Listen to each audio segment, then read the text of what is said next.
Hello everyone, এই ভিডিওতে আমি আলোচনা করব latest Codeforces round 968 div 2 এর problem C turtle and good pairs. Problem স্টেটমেন্টটা যদি একটু পড়ি, turtle gives you a string S consisting of lower case Latin letter. টার্টলের একটা স্ট্রিং দেওয়া আছে লেন্থের, যেটা হচ্ছে লোয়ার কেস লেটারগুলো থাকবে। Turtle consider a pair integer i j to be pleasant বা good pair if and only if there exists an integer k such that I less than or equal to k less than j and both of the following two condition hold। তার মানে কি, সহজভাবে যদি আমি বলি, turtle একটা pair, integer একটা pair i j, সেটাকে সে গুড পেয়ার বলবে যদি এই দুইটা কন্ডিশন আমাদেরকে ম্যাচ করে। তো কন্ডিশন দুইটা কি কি?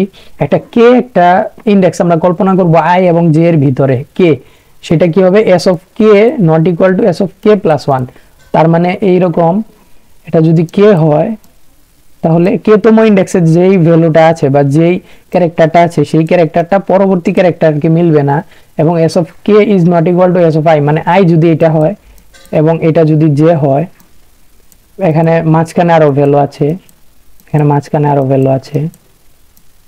ওকে, তো এখন কি বলতেছে? s of k not equal to s of k plus 1। s of k যেটা আছে, k তম ইন্ডেক্সের যে ভ্যালুটা আছে বা যেই ক্যারেক্টারটা আছে সেই ক্যারেক্টারটা তার পরবর্তী ক্যারেক্টারের সাথে মিলবে না, এবং s of k is not equal to s of i। তার মানে এই i তম ইন্ডেক্সের যেটা আছে ক্যারেক্টার, সেই ক্যারেক্টারের সাথেও k মিলবে না, এবং s of k plus 1 not equal to s of j। এবং এই s of k plus 1 এ যেটা আছে এটা হচ্ছে k plus 1, তাই না? এটা হচ্ছে k এর পরবর্তীটা k plus 1। k plus 1 এ k এর সাথে k plus 1 মিলবে না, আবার k এর সাথে i ও মিলবে না, k plus 1 এর সাথে j ও মিলবে না। এটা হচ্ছে আমাদের মানে কন্ডিশন। এই কন্ডিশনটা একটু ট্রিকি মনে হতে পারে, কিন্তু আমি পরবর্তীতে সলিউশন আলোচনা করার সময় আমি মানে খুব সহজভাবে বুঝিয়ে দিব। এই প্রবলেমটা কিন্তু খুবই সহজ, যদিও এই আমাদের স্টেটমেন্টটা একটু কঠিন লাগতেছে, তো প্রবলেমটা কিন্তু খুবই সহজ। তো এটা হচ্ছে প্রথম কন্ডিশন। বিসাইডস, পাশাপাশি কি করবে? Turtle consider a pair integer i j to be good pair. এটাও সে গুড পেয়ার হিসেবে কল্পনা করবে যদি s of i equal equal s of j হয়। তার মানে এই i তম ইন্ডেক্সের যে ভ্যালুটা আছে বা যেই ক্যারেক্টারটা আছে এবং j তম ইন্ডেক্সের যে ক্যারেক্টারটা আছে সেই দুটো যদি ম্যাচ করে, তার মানে s of i এর যে ক্যারেক্টারটা আছে s of j ও সেম ক্যারেক্টার যদি থাকে, তবে কিন্তু এটাও একটা গুড পেয়ার। তার মানে কি, s of i তম ইন্ডেক্সের যেটা আছে s of i equal equal s of j যদি হয়, তবে কিন্তু এটা একটা গুড পেয়ার। তো এই দুই ধরনের কন্ডিশন আছে। প্রথম কন্ডিশনটা হলো এই কন্ডিশনটা, মানে কে কে তম ইন্ডেক্সের যে ক্যারেক্টার আছে সেটা সমান হবে না i তম ইন্ডেক্সের সাথে, এবং কে তম ইন্ডেক্সের ক্যারেক্টারটা k plus 1 তম ইন্ডেক্সের ক্যারেক্টারের সাথে সমান হবে না, আবার k plus 1 তম ইন্ডেক্সের ক্যারেক্টারটা j তম ইন্ডেক্সের ক্যারেক্টারের সাথে সমান হবে না। পাশাপাশি s of i যদি s of j এর সমান হয়, তবে সেটাও একটা গুড পেয়ার। তো দুই ধরনের কন্ডিশন। প্রথম কন্ডিশনটা একটু ট্রিকি, তো আমি সহজভাবে বুঝিয়ে দিচ্ছি। তো এখন ইনপুট ফরম্যাটটা হচ্ছে টি, টেস্ট কেসের জন্য n থাকবে, যেটা হচ্ছে স্ট্রিং এর লেন্থ, তারপর হচ্ছে স্ট্রিংটা থাকবে। তারপর আমাদেরকে এমন একটা স্ট্রিং প্রিন্ট করতে হবে যেই স্ট্রিংটা আমাদের এই ধরনের গুড পেয়ার যেটা আছে, এটা হচ্ছে প্রথম, এটা হচ্ছে দ্বিতীয় কন্ডিশন। তো প্রথম কন্ডিশন এবং দ্বিতীয় কন্ডিশন হোল্ড করার ফলে আমাদের যতগুলা গুড পেয়ার হয় সেটাকে ম্যাক্সিমাইজ করতে হবে।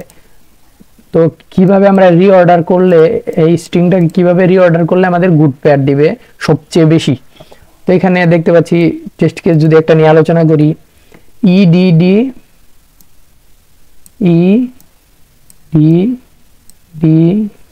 EDDF। তো এই স্টেটমেন্টের ক্ষেত্রে একটা আনসার পসিবলি আনসার হতে পারে। এখানে কিন্তু অনেকগুলো মাল্টিপল আনসার থাকতে পারে, এই যে এখানে বলা আছে মাল্টিপল আনসার থাকলে যে কোনো একটা প্রিন্ট করলেই হবে। তো এখানে এক ধরনের সলিউশন হতে পারে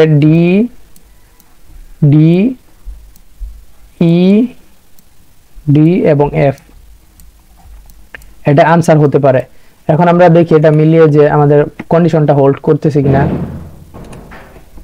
s of k is equal equal s of k is not equal to s of k plus 1। এখন যদি আমরা এটা s of k ধরি, এটা যদি আমরা k ধরি, এটা যদি আমরা k কল্পনা করি, তো এটা একটু মুছে দেই, এটা যদি আমরা k কল্পনা করি, তাহলে s of k যেটা আছে সেটা k plus 1 এর সমান না, এটা সমান না।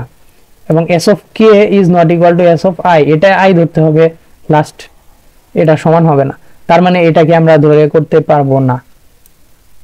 তো এই ইটাকে আমরা ধরতে পারি, ইটাকে যদি কে হিসাবে ধরি তাহলে কে প্লাস 1 তম যেটা আছে সেটা কিন্তু সমান না, এবং S of K not equal two S of I, I যদি এটা ধরি বা আই যদি এটা ধরি, যেটাই ধরি না কেন আমাদের সমান হচ্ছে না। তার মানে S of K not equal two S of I, তার মানে সমান হচ্ছে না, তার মানে এই কন্ডিশনটাও ট্রু করতেছে। তারপরে S of K plus 1 not equal two S of J, যে কে প্লাস 1 যেটা আছে সেটা যদি এস অফ জে এর সমান না, দেখতে পাচ্ছি ডি এফ এর সমান না, তার মানে এই ই এর ক্ষেত্রে ই যদি আমরা কে হিসাবে নেই বা 1 2 3 তিনতম ইন্ডেক্সটা যদি আমরা কে হিসাবে কল্পনা করি, তবে কিন্তু আমাদের কন্ডিশনটা স্যাটিসফাই করতেছে এবং একটা আনসার এখান থেকে পাইলাম। তারপরে দ্বিতীয়বার আমরা কে যদি আমরা এই ডি নেই, এটা কে হিসাবে যদি নেই, তাহলে S of K is not equal two S of K plus 1, K plus 1 এর সমান না। আবার S of K not equal two S of I, S of I যে কোনো একটা যদি ধরি, এইটাই যদি ধরি, এস অফ আই এর সমান না। এবং S of K plus 1 not equal two S of J, K plus 1 এটা জে ওইটা, তার মানে এটা কন্ডিশনটা স্যাটিসফাই করতেছে না, এটার ক্ষেত্রে হবে না। তো আরেকটা কিন্তু এখানে আনসার হয়, এখানে যদি ডিটা ধরি আমরা, এটাকে যদি কে ধরার পরে সরি এই কন্ডিশনগুলোতে আসি আমরা, দ্বিতীয় কন্ডিশনগুলোতে এস অফ আই আর এস অফ জে এর ক্ষেত্রে, এস অফ আই যদি এটা যদি আই ধরি, এটা যদি জে ধরি, S of I equal equal S of J, তার মানে এই কন্ডিশনটা স্যাটিসফাই করতেছে এবং আনসার কিন্তু একটা বেড়ে গেল। এখন এই ডি এর ক্ষেত্রেই যদি আমরা এই ডিটা নেই জে হিসাবে, এটা যদি আই হিসাবে নেই এবং এটা যদি জে হিসাবে নেই, তাহলে কিন্তু S of I equal equal S of J, তার মানে আমাদের আরো একটা আনসার এখান থেকে বের হয়ে আসলো। এবং সিমিলারলি আমরা যদি এইটা আই হিসাবে নেই এবং এইটা যদি জে হিসাবে নেই, তাহলে এই ডি আর এই ডি সমান, তার মানে আরো একটা আনসার বের হয়ে আসলো। তার মানে আমরা টোটাল এখানে 4টা আনসার পাচ্ছি। দেখি আসলে কয়টা আনসার। দ্বিতীয় টেস্ট কেসের জন্য আমাদের ইন সেকেন্ড টেস্ট কেস হচ্ছে কি আমাদের 6টা পেয়ার আছে, সরি এখানে দুই একটা মিস্টেক ভুল হয়ে গেছে। এখানে আমরা 1 2 কল্পনা করতে পারি, তারপরে হচ্ছে 1 2 কল্পনা করতে পারি, 1 4 কল্পনা করতে পারি, তারপর হচ্ছে 1 এবং 5 কল্পনা করতে পারি। 1 এবং 5 যদি নেই তাহলে দেখি আমরা কিভাবে মানে সলিউশনটা করতে পারি। ওকে, এটা যদি আই হয়, এটা যদি জে হয়, এইটা যদি আই হয় এবং এটা যদি আই হয় এবং এটা যদি জে হয়, তার মানে আমাদের কে এর ভিতর থেকে যে কোনো একটা আমরা নিতে হবে। তো কে যদি আমরা এইটা নেই, এটা যদি আমরা কে হিসাবে নেই, তাহলে K is not equal to K plus 1, তার মানে এস অফ কে যেটা আছে সেটা কে প্লাস 1 এর সমান না, এবং এস অফ কে যেটা আছে সেটা আই এরও সমান না। আমরা দেখতে পাচ্ছি ই আই এরও সমান না, এবং পাশাপাশি আমরা দেখতে পাচ্ছি যে এস অফ কে প্লাস 1 যেটা আছে ডি, সেটা জে এরও সমান না। তার মানে এই কন্ডিশনটাও কিন্তু হোল্ড করে, আই এবং জে যদি আমরা প্রথম এবং লাস্ট ইন্ডেক্সটা নেই, তার মানে আমাদের আনসার আরো একটা বাড়লো। এখন সেম আই এবং জে যদি আমরা সেম ভাবে মানে একটু জাস্ট কেটা যদি সেম রেখে আই এবং জেটা যদি একটু চেঞ্জ করি, আই যদি এইটা নেই, তবে কিন্তু আরো একটা আনসার বের হয়, সেটা হচ্ছে এ অফ কে যেটা আছে সেটা কে অফ কে প্লাস 1 এর সমান না এবং আই এরও সমান না। কেটা হচ্ছে আই এরও সমান না, আবার তার পরবর্তী এবং পূর্ববর্তী দুইটারই অসমান, এবং এইটা এস অফ কে প্লাস 1 দেখতে পাচ্ছি এফ এরও সমান না, তার মানে জে এরও সমান না। তার মানে এটাও কিন্তু একটা কন্ডিশন হোল্ড করতেছে। তো এই 6টা কন্ডিশন কিন্তু আমাদের স্যাটিসফাই করতেছে এই স্ট্রিংটা, এই রিঅর্ডার করা স্ট্রিংটা। তার মানে এটাই হচ্ছে ম্যাক্সিমাম, এর থেকে বেশি আমাদের আনসার পাওয়া পসিবল না। তো এখন আসি আমাদের সলিউশন অ্যাপ্রোচের দিকে। তো একটা জিনিস আমরা দেখতেছি যে আমাদের যে দ্বিতীয় কন্ডিশনটা আছে বা এই যে এই কন্ডিশনটা আছে, এইটা কিন্তু আমাদের মূলত তেমন একটা কাজে আসতেছে না। আমরা যেইভাবে রিঅর্ডার করি এই কন্ডিশনটা কিন্তু আমাদের স্যাটিসফাই করবেই। কারণ আমি যদি এখানে একটু সিম্পলি দেখাই, A B C D A B, এখন আমরা দেখতে পাচ্ছি যে এ এর সাথে এ মিলতেছে এবং বি এর সাথে বি মিলতেছে। আমরা যেইখানেই রাখি না কেন, আমরা বিটাকে বা এটাকে যেখানেই রাখি না কেন, আমাদের মিলবেই, এর সাথে এ মিলবেই, বির সাথে বি মিলবেই। তার মানে আমাদের যে এই কন্ডিশনটা আছে, সেকেন্ড কন্ডিশনটা, সেটা আমাদের দরকার নাই। এই কমপ্লেক্স যে কন্ডিশনটা আছে সেটাই আমাদের বোঝার বিষয়। এটা কিন্তু এমনিতে কমপ্লেক্স হলেও বিষয়টা কিন্তু খুবই সিম্পল। আমরা একটা জিনিস কিন্তু দেখতেছি যে এস অফ কে যেটা আছে সেটা কিন্তু কে প্লাস 1 এর সমান হবে না। এটা যদি কে প্লাস 1 হয়, কে প্লাস 1 এর সমান হবে না। এখানে আরো ইন্ডেক্স আছে, এটা হচ্ছে জে, এবং এইদিকে আরো ইন্ডেক্স আছে, এটা হচ্ছে আই। এখন কেটা সমান হবে না কে প্লাস 1 এর, এবং কেটা সমান হবে না আই এর। তার মানে কি কে আই এরও সমান হবে না, কে প্লাস 1 এরও সমান হবে না, আবার কে প্লাস 1 জে এরও সমান হবে না। তার মানে সবগুলো কিন্তু আলাদা আলাদা। কে এর সাথে শুধুমাত্র আই এবং কে প্লাস 1 চেক করতেছি, আবার কে প্লাস 1 এর সাথে জে এর চেক করতেছি। তার মানে এখানে একটা জিনিস লক্ষণীয়, সেটা হলো আমরা যদি প্রত্যেকটা ক্যারেক্টারকে আলাদা আলাদা ভাবে রাখি, তার মানে যেইভাবে যদি আমরা রিঅর্ডার করি, একটা টেস্ট কেস যদি দেখি, আমরা সেকেন্ড টেস্ট কেসটা যদি দেখি, E D D D F, এরকম এই টেস্ট কেসটা যদি আমরা দেখি, তাহলে কি বুঝতে পারবো, এমন ভাবে আমরা রিঅর্ডার করার ট্রাই করব যেন আমাদের প্রত্যেকটা এলিমেন্ট থেকে প্রত্যেকটা এলিমেন্ট মানে ইন্ডেক্সগুলো আলাদা হয়। প্রথম যদি আমরা ডি রাখি, তারপর আর ডি রাখবো না, তারপর অন্য যে কোনো একটা ক্যারেক্টার রাখবো, তারপর আমরা ই রাখতে পারি, প্রথম একটা ডি রাখলাম, তারপর একটা ই রাখলাম, তারপরে আবার ই না রেখে অন্য কিছু একটা রাখতে পারি, তারপর যদি ই না রেখে আবার ডি রাখি, কোনো সমস্যা নেই, এটা কিন্তু আমাদের কন্ডিশন স্যাটিসফাই করবে। আপনারা টেস্ট কেস মিলিয়ে দেখতে পারেন।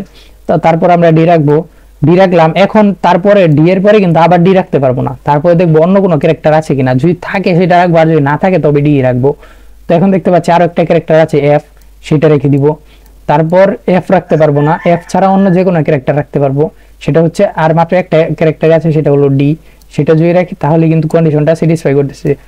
তার মানে আমরা প্রত্যেকবার যে এলিমেন্টটা রাখবো তার পরবর্তীতে অন্য একটা এলিমেন্ট রাখবো, সেইটা রাখবো না, অন্য একটা রাখবো, তবেই কিন্তু আমাদের কন্ডিশনটা স্যাটিসফাই করবে। এবং এই যে আমাদের স্ট্রিংটা বিল্ড হলো, এই স্ট্রিং এর ক্ষেত্রেও কিন্তু আমরা 6টা গুড পেয়ার পাবো। এটা আপনারা যদি একটু মিলিয়ে আমি দেখাই, এই ডি এর সাথে তো এই ডি মিলতেছে, এটা 3টা কন্ডিশন কিন্তু এমনি ইজিলি সলভ করা যাবে, কারণ এই ডি এর সাথে এই ডি মিলবে, আবার এই ডি এর সাথে এই ডি মিলবে, আবার এই ডি এর সাথে এই ডি মিলবে, মানে 3টা ডি আছে, 3টা ডি 2টা ডি এর সাথে একটা ডি পেয়ার করে এইভাবে 3বার পেয়ার করতে পারবে। এটা আশা করি বুঝতে পারতেছেন। তারপর যদি আমরা এটাকে যদি আমরা মানে কে হিসেবে ধরি, এটা দেখতে পাচ্ছেন কে প্লাস 1 কে এর সমান না, আবার কে যেটা আছে সেটা আই এরও সমান না, আবার যে কোনো একটা কিছুই ধরি না কেন আমাদের কিন্তু কন্ডিশনটা স্যাটিসফাই করতেছে। এভাবে কিন্তু আমাদের সবগুলা কন্ডিশনই স্যাটিসফাই করবে। তো যদি আমি একটু কোডে ইমপ্লিমেন্টেশনটা দেখাই, প্রথম হচ্ছে টি সংখ্যক টেস্ট কেস, প্রতিটা টেস্ট কেসের জন্য আমরা একটা ইন্টিজার n ইনপুট নিব এবং একটা স্ট্রিং ইনপুট নিব। তারপর হচ্ছে একটা ভেক্টর অফ পেয়ার ইন্টিজার রাখলাম ফ্রিকোয়েন্সি, যেখানে আমাদের প্রত্যেকটা হচ্ছে গিয়ে ইন্টিজার এবং ক্যারেক্টার, তার মানে হচ্ছে প্রথম যে ক্যারেক্টারটা থাকবে সেই ক্যারেক্টারটার ফ্রিকোয়েন্সি কত সেটা আমরা রাখবো আর কি। তো প্রথম আমরা কি করতেছি, আমরা ইনিশিয়ালাইজ করে দিতেছি যে প্রত্যেকটা মানে ক্যারেক্টারগুলো কি কি ক্যারেক্টার হবে। প্রথমটা হচ্ছে এ থাকবে, প্রথম ইন্ডেক্সে এ থাকবে, তারপর দ্বিতীয় ইন্ডেক্সে বি থাকবে, তৃতীয় ইন্ডেক্সে সি থাকবে, এইভাবে আর কি ক্যারেক্টারগুলোকে স্যাটিসফাই করে দিতেছি। তারপর হচ্ছে আমরা আমাদের যে অ্যারেটা আছে বা স্ট্রিংটা আছে, স্ট্রিংটা থেকে প্রত্যেকটা ক্যারেক্টারকে বের করব এবং ক্যারেক্টারটার ফ্রিকোয়েন্সিটা প্লাস প্লাস করে দিব। এখানে প্রথম ইন্ডেক্সে আমরা ফ্রিকোয়েন্সি রাখছি, সেটাকে আমরা প্লাস প্লাস করে দিব প্রত্যেকবার প্রত্যেকটা ক্যারেক্টারের ফ্রিকোয়েন্সি। এখানে যদি আমি সেকেন্ড টেস্ট কেসটা নিয়ে একটু আলোচনা করি, E D D D F এরকম ছিল আমাদের প্রথমটা। তো সর্বপ্রথম যখন ই আসবে তখন ই এর ফ্রিকোয়েন্সিটা 0 ছিল, সেটা 1 হয়ে যাবে, এবং তারপরে যখন আবার ফ্রিকোয়েন্সি ডি আসবে, ডি আসলে তার ফ্রিকোয়েন্সি 1 হয়ে যাবে, তারপর আবার ডি আসবে, ফ্রিকোয়েন্সিটা কিন্তু বেড়ে যাবে, 2 হয়ে যাবে। এই যে ফ্রিকোয়েন্সি প্লাস প্লাস করতেছি আমরা ফার্স্ট ইন্ডেক্সে, কিন্তু আমরা পেয়ারের ফার্স্টে আমরা ফ্রিকোয়েন্সি রাখছি, তারপর আবার ডি যদি আসে ফ্রিকোয়েন্সিটা বেড়ে যাবে, তারপর আবার এফ আসলে এফ নতুন এফ কিন্তু আছে, এফ এর ফ্রিকোয়েন্সি কিন্তু 0, সেটা হচ্ছে 1 হয়ে যাবে। তো এইভাবে ফ্রিকোয়েন্সিগুলো স্টোর হয়ে যাবে। স্টোর হওয়ার পর আমরা সর্ট করে নিব ফ্রিকোয়েন্সিটাকে আমরা মানে হচ্ছে ডিক্রিজিং অর্ডারে সর্ট করব। সর্ট করার ফলে কি হয়ে যাবে, ডিটা উপরে চলে আসবে এবং ইটা হচ্ছে নিচে চলে যাবে, এরকম হবে। ইটা এখানে নিচে চলে যাবে এবং ই এর ফ্রিকোয়েন্সি হচ্ছে 1, তার মানে যার ফ্রিকোয়েন্সি বেশি সেটা হচ্ছে আগে চলে আসবে। যেহেতু আমরা জানি যে এমনি সাধারণভাবে যদি আমরা সর্ট করি, কোনো কাস্টমাইজ করে যদি আমরা কন্ডিশন না দিয়ে সর্ট করি, তাহলে প্রথম যে ভ্যালুটা আছে সেটার ভিত্তিতে কিন্তু সর্ট হয়। তাই আমাদের মানে ইন্টিজারের ভিত্তিতে সর্ট হবে, তার মানে হচ্ছে আমাদের যে ফ্রিকোয়েন্সি যেটা আছে সেটার ভিত্তিতে সর্ট হবে। সর্ট হওয়ার পর আমরা স্ট্রিং নামে একটা রেজাল্ট স্ট্রিং নিলাম, যেটা হচ্ছে প্রথমে স্ট্রিং সম্পূর্ণটাই কিন্তু আছে কিন্তু ফাঁকা স্ট্রিং, এই স্ট্রিং এ প্রত্যেকটা ইন্ডেক্সে আছে কিন্তু খালি। তারপরে ইন্ডেক্স হচ্ছে 0 থেকে আমরা স্টার্ট করব, ইন্ডেক্স 0, এখানে হচ্ছে 0 ইন্ডেক্সে কাজ শুরু হবে। তারপর আমরা প্রত্যেকটা ফ্রিকোয়েন্সি থেকে আমরা প্রত্যেকটা এলিমেন্ট প্রথম ডি আসবে, ডি আসার পর প্রথম চেক করবে যে কাউন্ট 0 কিনা। আমরা দেখতে পাচ্ছি ডি এর কাউন্ট হচ্ছে 3, তার মানে কাউন্ট আছে। তাহলে for integer i equal to 0, i less than count i plus plus, তার মানে যতক্ষণ পর্যন্ত কাউন্ট থাকবে ততক্ষণ পর্যন্ত আমাদের চলতে থাকবে। এবং প্রত্যেকবার ইন্ডেক্স যদি বড় হয় অথবা সমান হয় n এর থেকে, তাহলে মানে n এর থেকেই যদি বড় হয়ে যায় আমাদের ইন্ডেক্সটা, তাহলে কিন্তু আর হবে না। তার মানে আমাদের ইন্ডেক্সটা আবার প্রথম ইন্ডেক্স 1 এ সেট করতে হবে এবং রেজাল্ট অফ ইন্ডেক্সে ch দিয়ে দিব। রেজাল্ট অফ আমরা দেখতে পাচ্ছি ইন্ডেক্সটা কিন্তু বড় না n এর থেকে ছোট অথবা n এর সমান, তার মানে রেজাল্ট অফ ইন্ডেক্সে আমরা ক্যারেক্টারটা দিয়ে দিব। ক্যারেক্টার কোন ক্যারেক্টার? d।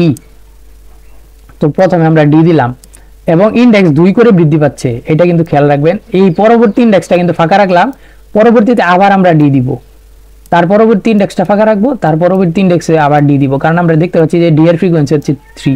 এট লাস্ট আমরা ফ্রিকোয়েন্সিটাকে কিন্তু শেষ করে দিব, মানে এটার কাউন্ট কিন্তু সাথে সাথে শেষ হয়ে যাবে,